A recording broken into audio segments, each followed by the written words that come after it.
नमस्कार दोस्तों। आज की कहानी है एक दिल छू लेने वाली कहानी। देखिए दोस्तों, आज की कहानी में पिता और पुत्र के रिश्ते के बारे में बताया गया है कि किस तरह से समय के साथ साथ इन दोनों के रिश्तों में बदलाव आता है। तो चलिए फिर कहानी को शुरू करते हैं। पापा पापा मुझे चोट लग गई, खून आ रहा है। 5 साल के बच्चे के मुंह से सुनना था कि पापा सब कुछ छोड़ छाड़ कर गोदी में उठाकर 1 किलोमीटर की दूरी पर क्लिनिक तक भाग भाग कर ही पहुंच गए। दुकान, कैश काउंटर सब नौकर के भरोसे छोड़ आए, सीधा डॉक्टर के केबिन में दाखिल हुए। डॉक्टर को बोले, देखिए देखिए डॉक्टर, मेरे बेटे को क्या हो गया। डॉक्टर साहब ने देखते हुए कहा, अरे भाई साहब, घबराने की कोई बात नहीं है, मामूली चोट है, ड्रेसिंग कर दी है, ठीक हो जाएगी। डॉक्टर साहब कुछ पेन किलर लिख देते तो दर्द कम हो जाता, अच्छी से अच्छी दवाई लिख देते ताकि जल्दी ठीक हो जाए, घाव भर जाए।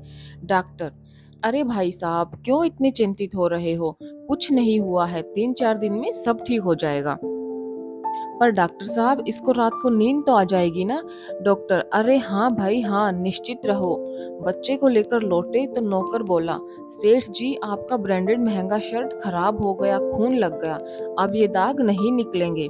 भाई साहब, कोई नहीं, ऐसे शर्ट बहुत आएंगे जाएंगे, मेरे बेटे का खून बह गया, वो चिंता खाई जा रही है, कमजोर नहीं हो जाए। तू जा, एक काम कर, थोड़े सूखे मेवे और फ्रूट ले आ, इसे खिलाना पड़ेगा, और दुकान तुम मंगल कर लेना, मैं चलता हूँ घर पर। 40 साल बाद दुकान शोरूम में तब्दील हो गई। भाई साहब का बेटा बिजनेस बखूबी संभाल रहा है। भाई साहब रिटायर हो चुके हैं, घर पर ही रहते हैं। तभी घर से बेटे की पत्नी का फोन आता है। पत्नी, अजी सुनते हो, ये पिताजी पलंग से गिर गए हैं, सर पर से खून आ रहा है।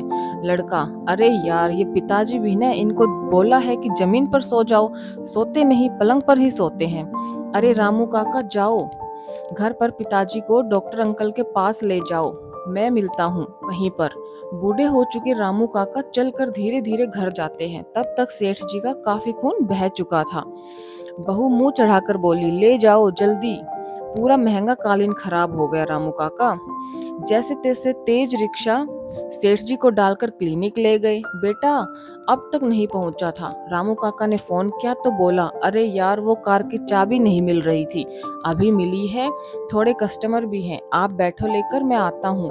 जो दूरी 40 साल पहले एक बाप ने बेटे को सर पर खून देखकर 10 मिनट में बेटे को गोदी में उठाकर भागकर तय कर ली थी, बेटा 1 घंटा 10 मिनट में भी कार से भी तय नहीं कर पाया था। डॉक्टर ने जैसे ही भाई साहब को देखा, उनको अंदर ले गए, इलाज चालू किया। तब तक बेटा भी पहुंच गया। डॉक्टर अंकल बोले, बेटे खून बहुत बह गया है, एडमिट कर देते तो ठीक रहता।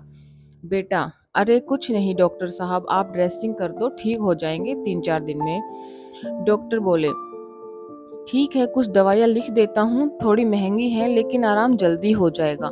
लड़का, अरे डॉक्टर अंकल चलेगा, 4-5 दिन ज्यादा लगेंगे तो भी, अब इतनी महंगी दवाइयों की क्या जरूरत है, चलो मुझे निकलना पड़ेगा, शोरूम पर कोई नहीं है। यह सुनते ही डॉक्टर के अंदर सब्र का बांध टूट गया और 40 साल पहले की घटना पूरी सुनाई। बेटे के आंख में एवरियल अश्रुधारा बह रही थी। तभी बहू का फोन आया, वो महंगा कालीन खराब हो गया है, क्या करूं। बेटा बोला, कालीन ही खराब हुआ है ना, नया आ जाएगा, तुम पलंग पर नया चादर और गद्दा डालो, मैं पिताजी को लेकर आ रहा हूँ। भाई साहब के आंखों में आंसू थे और ये खुशी के थे। चोट का दर्द गायब था, बेटे के अपने पन्ने सब कुछ भुला दिया, बस अब तो मौत भी आ जाए तो स्वीकार है। मित्रों, ये आज की हकीकत है। आज हमारे अंदर का इंसान मर चुका है। माँ बाप एकाकी जीवन जी रहे हैं और बेटा सफलता और दौलत की चकाचौंध में खोकर सब कुछ भूल चुका है। कहानी दिल को छुए तो दोस्तों के साथ शेयर जरूर करें, आत्मचिंतन करने योग्य है। धन्यवाद।